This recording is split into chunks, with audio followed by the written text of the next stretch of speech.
nyo ba ma-achieve ang ganito kalambot na moist chocolate cake? Tingnan nyo naman kung gaano kalambot at ka-moist yan. Siksik, walang mga butas-butas. Mas malaki pa yata ang pores ng mukha ko. Charot! Umpisahan na nga natin dito sa ating 1 cup ng tubig at 1/4 cup ng canola oil. Mainam din po ang corn oil dito. Sunod natin ilagay ang 1 cup ng asukal at half tablespoon ng suka.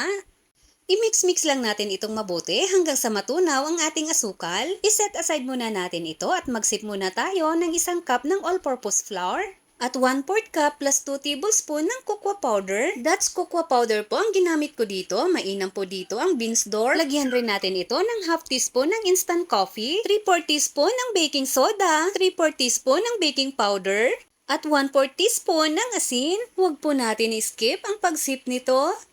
I-mix-mix lang muna natin itong ating mga dry ingredients bago natin ito ihalo dito sa ating wet ingredients. I-mix lang natin ito. Huwag naman yung bonggang-bonggang pagka-mix para hindi naman tayo ma-overmix.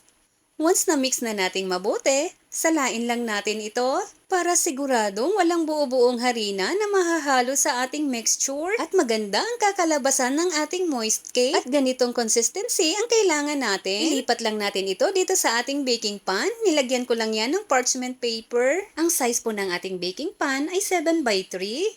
Na-preheat ko na po itong ating mini oven. 7 inches lang talaga na round pan ang magkasya dito. Napakaliit talaga. At ayan na, luto na ang ating moist chocolate cake. Sa sarap at lambot nito, pwede nyo na ito gawing pang negosyo. Pwede nyo na ito lagyan ng ganache o frosting. Dito sa recipe natin, hindi ka talaga mapapahiya dito. Kung wala kayong oven, pwede nyo rin po ito lutuin sa kawali. Lutuin nyo lang po ito sa mahinang apoy lang po. Huwag po kalimutan mag-follow and share. Maraming salamat mga kakusina!